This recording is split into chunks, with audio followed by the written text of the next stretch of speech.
अस्सलाम वालेकुम, welcome to another vlog with Pinky Ali Khan. उम्मीद है आप सब लोग ठीक होंगे। मेरी तरफ से सबको रमज़ान करीम, रमज़ान की बहुत बहुत मुबारक। अल्लाह पाक हम सब के रोज़े कबूल फ़रमाए, हम सब की जायज़ दुआएं कबूल फ़रमाए।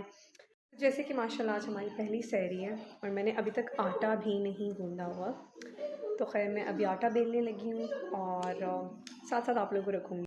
तो जैसे कि मैंने आप लोगों को कहा है कि मैं आप लोगों को साथ रखूँगी अपनी सहरी की पहली रूटीन और अपनी पहली इफ्तारी आप लोगों के साथ ज़रूर शेयर करूँगी। तो खैर ना तो मुझे आटा बेलना गूँथना सही आता है प्रॉपर और ना ही मुझे रोटी बनानी आती है, लेकिन मुझे लच्छे वाले पराठे बहुत परफेक्ट बनाने आते हैं, मतलब लेवल बनाने आते हैं अपने मुँह मियाँ मिट्ठू। खैर लेकिन मेरे बहुत फेमस भी थे। तो अभी मैं आटा गूँधूँगी। आटे में मैं क्या डालूँगी ये मैं आप लोगों को बताती हूँ। खैर मेरी मम्मा थोड़ा सा सॉल्ट डालती थी आटे में और मेरी मम्मा दूध भी डालती थी आटे में, उससे रोटी नरम बनती है, लाइक पराठा या रोटी जो भी। खैर पराठा तो मैं क्रिस्पी बनाऊँगी लेकिन फिर भी थोड़ा सा सॉफ्ट अच्छा लगता है। तो मैं सबसे पहले लिया है इतना आटा और थोड़ा सा मैं बिल्कुल थोड़ा सा इसमें लाइक हाफ़ कप से भी कम मैं ऐड करूँगी दूध। मेरे बाल गीले हैं बहुत क्योंकि मैंने शावर लिया है, तो मुझे अभी इनको खुले ही रखना पड़ रहा है। अभी मैं इनको टाई करके बन बना लूँगी। खैर मैंने आटा बेलना शुरू कर दिया, जो कि मैं आप लोगों को दिखाती हूँ। अभी ये बहुत अजीब लग रहा है आप लोगों को क्योंकि मुझे गूंदना नहीं आता और मैं एक हाथ से कर रही हूँ।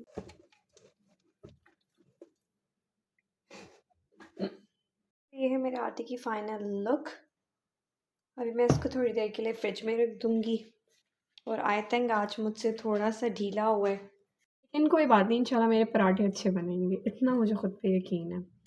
अभी अली सोने लगे हैं क्योंकि अली की तबीयत नहीं ठीक ख़राब है अली की तबीयत। तो अली सहरी में उठेंगे और सहरी है यहाँ पे 5:30 बजे ऑफ आई मीन।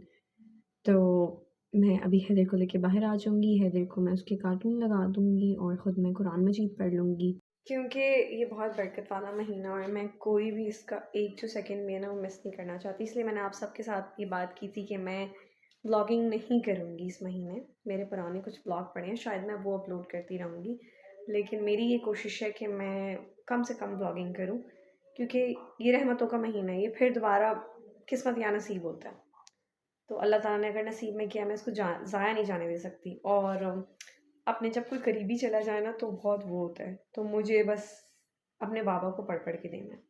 मैं चाहती हूँ मेरी एक एक चीज़ का अजर सवाब मेरे बाबा को जाए, एक एक चीज़ का मेरी। तो मेरी बस यही कोशिश है कि मैं जो इफ्तारी कभी हुआ करेगी आपके साथ ज़रूर शेयर करूँगी। आप लोग भी मेरी फैमिली हैं, लेकिन ये इबादतों का महीना, तो मेरी कोशिश यही है कि मैं जितनी इबादत हो सके करूँ और आप लोग भी ये करें। देखो मैंने अली के पास बिठाया था, अभी देखते हैं दोनों बाप बेटे क्या कर रहे हैं। एदू क्या कर रहे हो, बाबा को क्या पागल कर दिया? तो सीन ये था कि बाबा की तबीयत ख़राब हो गई थी और मेरे ऊपर ज़िम्मेदारी बढ़ गई थी क्योंकि मुझे हैदर को भी देखना था, बाबा को भी देखना था, घर को भी देखना था, अली को भी देखना था। तो मेरा ये ट्रेसिंग कुरान जो मैंने एक व्लॉग में शेयर किया था वो रुक गया था, मैं दोबारा नहीं ट्रेस कर पाई थी। तो वो कहते हैं हर चीज़ में कुछ ना कुछ मसलियत होती है अल्लाह ताला की। तो मैं ये सोचती हूँ कि शायद मुझे तब टाइम इसलिए नहीं मिल सका कि ये काम मैंने रहमत वाले इतने खूबसूरत इतने प्यारे महीने में करना था। तो अभी मेरे ऊपर दो ज़िम्मेदारी हैं, तो मुझे कुरान मजीद ख़त्म करना और अपने बाबा को देना, और ये एक मैंने अपने बाबा के दैदू, मैं रमज़ान के हिसाब से दैदू की रूटीन को चेंज करना चाह रही हूँ। तो दैदू मेरे साथ जाग रहा है, मैं चाह रही हूँ उसकी रूटीन चेंज हो जाए क्योंकि ये सुबह 7 बजे भी सोएगा। मेरा इतनी ड्राई कफ़ है मुझे।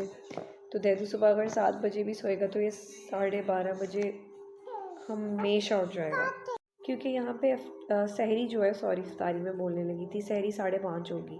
तो सोते सोते चीज़ें करते करते मुझे कम से कम 6 साढ़े 6 तो हो जाएंगे, 7 भी हो सकते हैं। तो अगर ये 12:30 उठ जाएगा तो मैं सोऊंगी क्या? तो मैं थोड़ी सी इसकी रूटीन चेंज करना चाह रही हूँ। मैं चाह रही हूँ कि थोड़ा लेट सोए और लेट उठे, तो थोड़ा सा मुझे भी सुकून हो जाएगा। वैसे तो ऑन एंड ऑफ चलता है मेरा, लेकिन बस थोड़ी देर के लिए मैं सुकून हो जाएगा मुझे क्योंकि मेरा रोज़ा भी होगा। मैं ये बता रही थी कि मेरे ऊपर दो जिम्मेदारी है, एक मुझे कुरान मजीद ख़त्म करना है अपने बाबा के लिए, और दूसरा ये ट्रेसिंग कुरान जो कि मैंने शुरू से ही अपने बाबा के नाम का शुरू किया था। तो इस रहमत वाले बरकत वाले महीने में मुझे मौका मिला है, तो मैं सोचती हूँ इसमें अल्लाह ताला की कोई बेहतरी थी, कोई मेरे लिए बेहतरी थी, क्योंकि रमज़ान के महीने में तो हर चीज़ का अजर डबल से ट्रिपल होता है। तो बस अल्लाह ताला मुझे कामयाब करे मेरे मकसद में।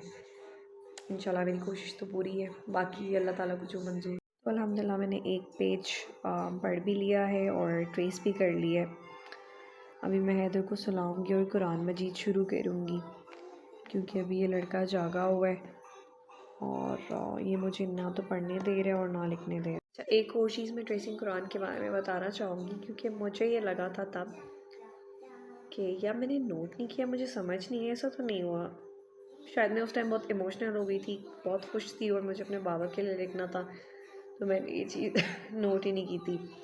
लेकिन जो ट्रेसिंग कुरान बाय कर रहा है, मैं उनको ये बताना चाहूँगी कि इसमें सिर्फ सूरतें हैं।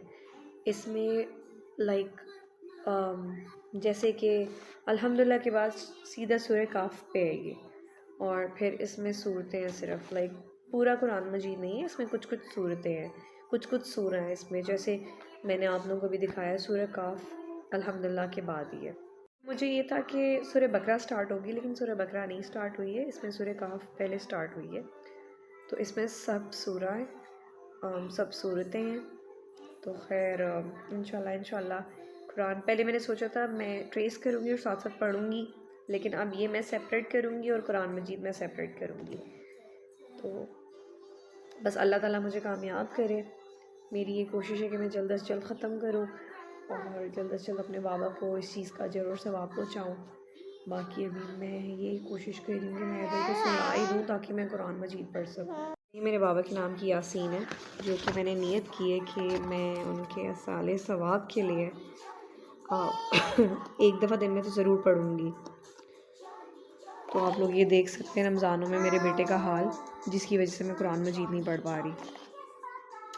खैर ये नाम देख के तो मेरे दिल को बहुत तकलीफ़ होती है, क्योंकि यही नाम वो आखिरी दफ़ा भी, क्योंकि फ़ौत होने से पहले जब डॉक्टर ने कुछ मिनट पहले उनसे उनका नाम पूछा था, तो उन्होंने अपना यही नाम बताया था कि मेरा नाम रियाज़ अहमद है।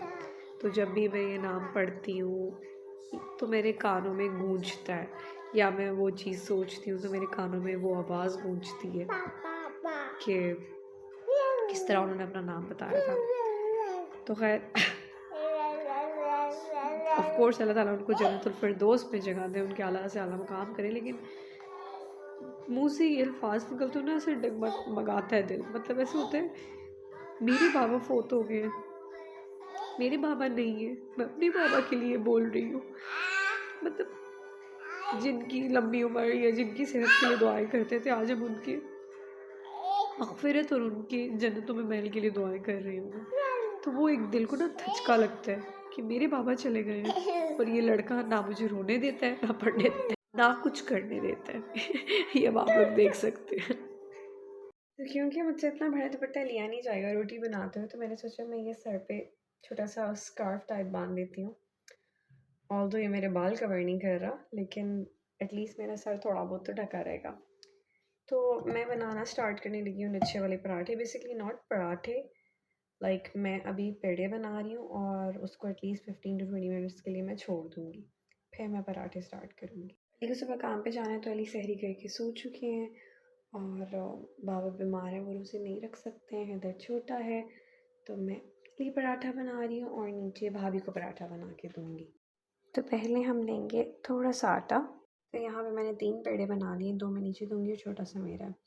खैर ये वो पेड़े नहीं है जिसकी बात हो रही है, अभी आपको मैं नेक्स्ट स्टेप पे लेके जाऊँगी। इसको बेलना स्टार्ट करेंगे।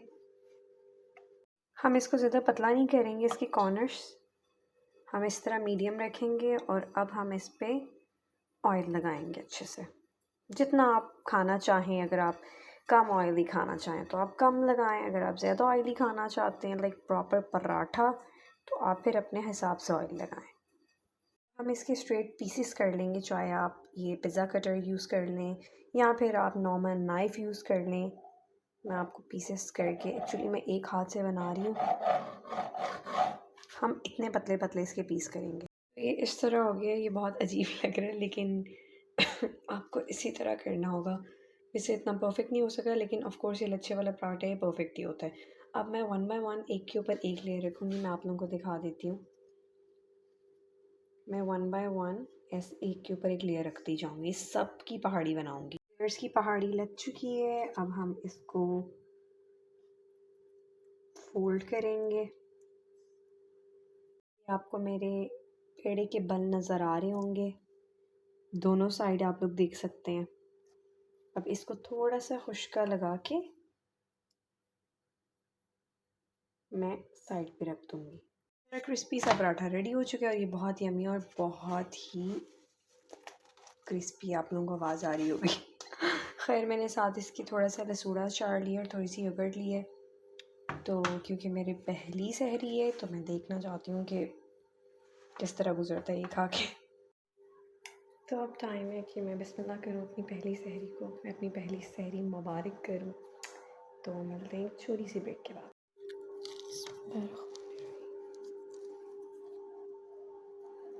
तो मैंने नमाज़ पढ़ ली और अल्हम्दुलिल्लाह अल्हम्दुलिल्लाह मेरी सहरी भी हो चुकी है और अब नींद से मेरी हालत हो रही है बैंड। तो मैं चलती हूँ सोने, इंशाल्लाह मिलते हैं सुबह और मिलेंगे हम इफ्तारी पे। तो तब तक आप सब हमें दुआ में याद रखें। अल्लाह हाफ़िज़।